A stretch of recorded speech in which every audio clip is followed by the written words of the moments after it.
You focused your love on friends, family, and romantic partners. But when was the last time you focused your love on you? The mailman's here, got the vibe on cue. Talking about love like it's fresh and new.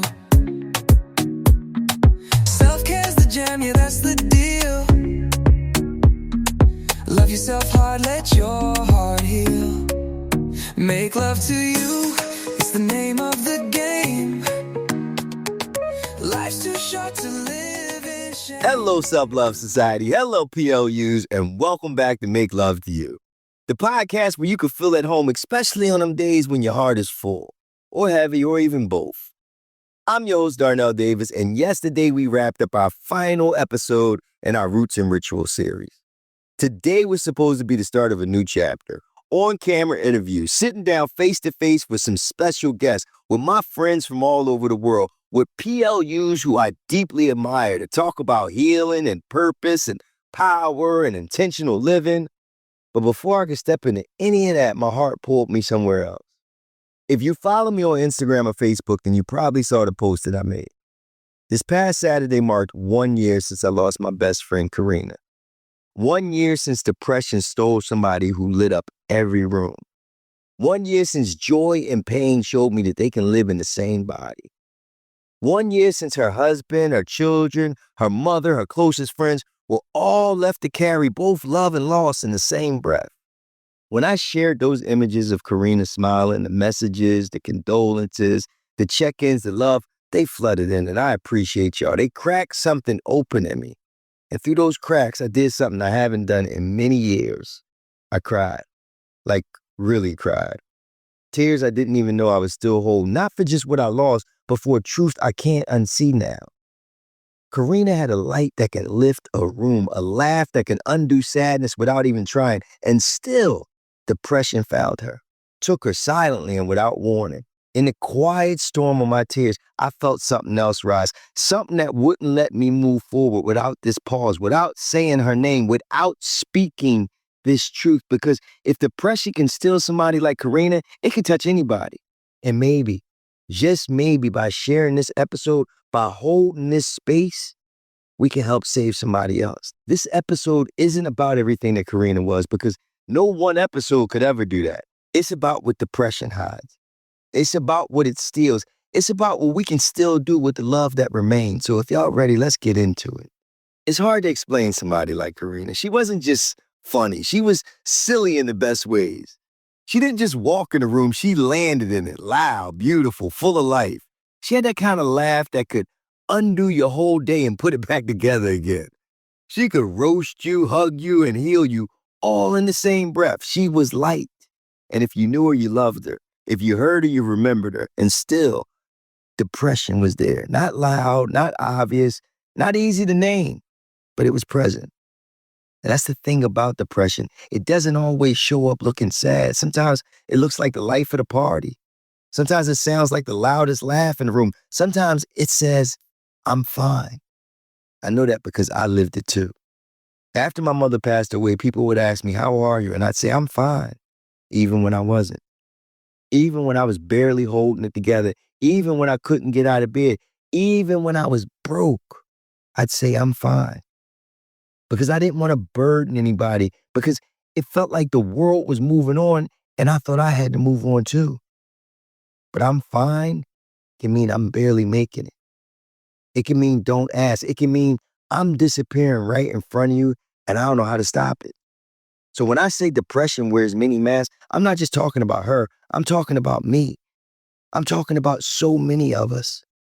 We've gotten so good at pretending, good at smiling, good at saying I'm fine. And sometimes by the time we realize somebody isn't fine, it's already too late. We don't always know what to look for. We think depression shows up as somebody lying in bed or sad or withdrawn or crying all day. But sometimes it's not that easy to see. Sometimes it's being too busy. Sometimes it's saying yes to everything so you don't have to sit still. Sometimes it's that friend who checks in on everybody but never talks about themselves. And sometimes it's you, smiling through it, pushing through it, telling yourself it's not that bad, other people got it worse, but still feeling that heaviness every morning. It's forgetting how to feel joy. It's being surrounded by people and still feeling alone. It's canceling plans and saying, I'm just tired, when really, you're exhausted in a way that sleep can't even fix. We miss the signs in others because we've learned to miss them in ourselves. We're not taught to sit with sadness. We're taught to outrun it, outperform it, outshine it. But feelings don't disappear just because we ignore them. They just go deeper. And sometimes silence becomes the suffering until the weight becomes too much. This part of this episode is just a reminder. Pay attention to the people who say they fine, to the ones who stop showing up, and to yourself.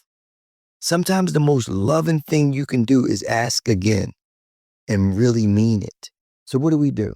When somebody we love is hurting, when we're the one silently suffering, we start by just staying, not by rushing to fix or solve or cheer them up, but just staying close.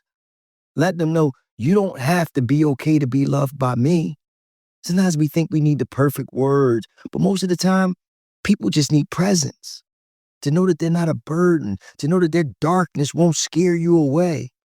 And if you're listening to this and you're the one in pain, the one fighting those thoughts you're too scared to say out loud, the one who's barely getting out of bed, the one who smiles when people are around but falls apart when they leave, I want to talk to you. You're not just surviving, you're holding an entire storm inside of you and you're still managing to show up. That takes strength. You're not empty, you're full of feelings. So full that sometimes those feelings overwhelm you.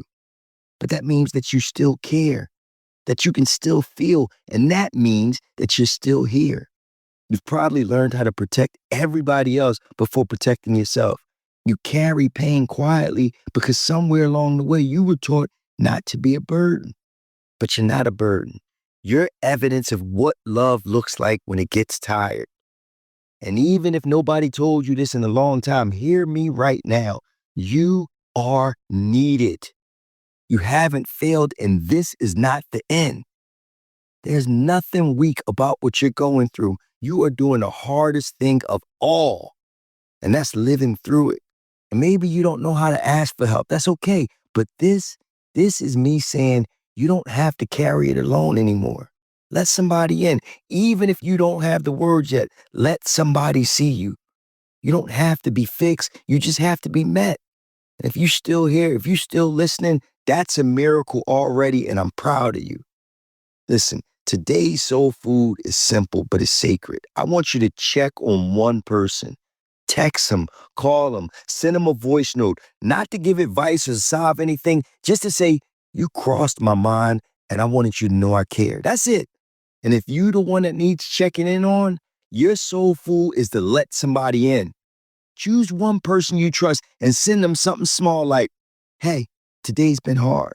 Or even, can we talk soon? We're not asking for a breakthrough. We're just choosing connection because depression isolates. It convinces us that we're alone. But in this moment, this tiny reach, we can break that lie. So whether you're the one checking in or you're the one letting somebody in, just take that one step.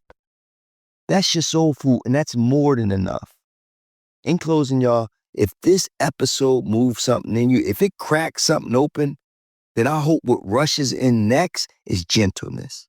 Gentleness with your heart, with your healing, with your journey, wherever you are right now. I wanted to make sure that this moment was here, a pause to say that you are not alone, that your feelings are valid and that you are seen.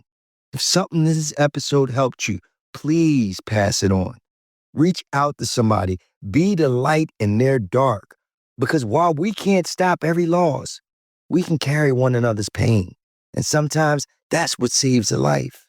Listen, y'all, thanks for showing up, for holding this space, for honoring Karina's light alongside of me. Until we meet again, take care of your heart.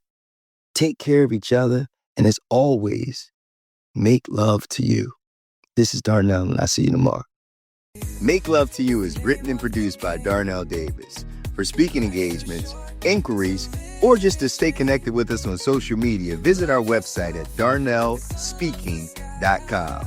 And remember, love yourself as if your life depends on it, because it does. Late night talks or morning tunes, hearts under silver moons. The nailman's wisdom sharp and true, guiding you to a better you. Make love to you.